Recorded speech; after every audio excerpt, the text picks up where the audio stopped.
Turning now to the war in the Middle East, the Israeli army announced it is withdrawing thousands of troops from the Gaza Strip. Despite the announcement, fierce fighting continues in the region. Israel says its military killed dozens of militants in the north part of the enclave over the past day, while residents in central Gaza are reporting heavy fighting. This comes as Israel's Supreme Court has struck down a key part of Prime Minister Benjamin Netanyahu's controversial judicial overhaul. The planned overhaul sparked months of protests and rattled the cohesion of Israel's military. The law struck down by the court was the first major part of Netanyahu's plan to curb the powers of the judicial system and give more authority to the national legislature. Joining me now for more on all of this is CBS News foreign correspondent Ian Lee. Ian, good morning. Oh, good morning. Israel is withdrawing 2 brigades, which includes thousands of troops. These are reservists who left their day jobs to fight in this war. And as you can imagine, Lindsay, that has put a strain on the economy. So officials were keen to rotate them out. But the drawdown shouldn't be seen as Israel wrapping up its operations and the war.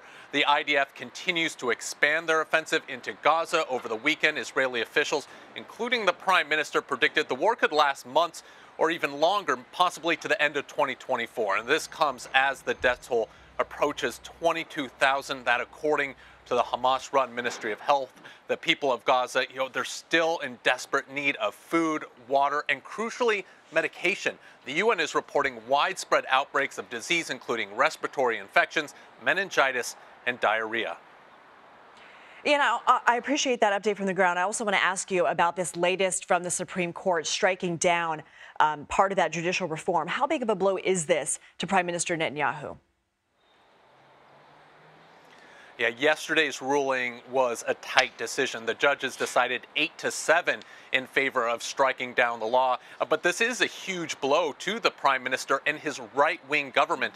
The deeply controversial law had paralyzed the country before Hamas's attack on October 7th. That sparked this current war, and we saw large-scale protests on a weekly basis. Again, for those who are watching who may not be aware, this law stripped Israel's Supreme Court of the power to overturn government actions and appointments. It is also believed that the law could potentially be used to derail the ongoing corruption case against the prime minister. And supporters of the law said it gave more democratic powers to the representatives of the people. Opponents say that the law stripped one of the country's important checks on the parliament. So, Ian, what impacts could this have for Israel's war cabinet?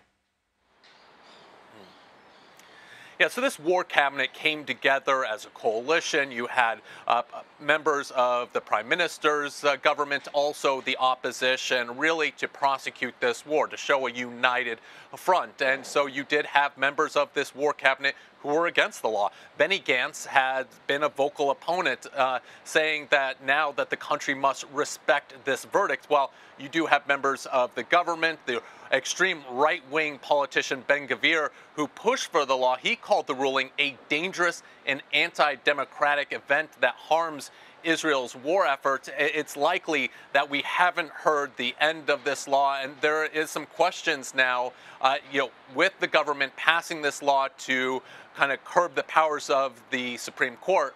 Will this government now listen to the Supreme Court's decision? Ian Lee, thank you.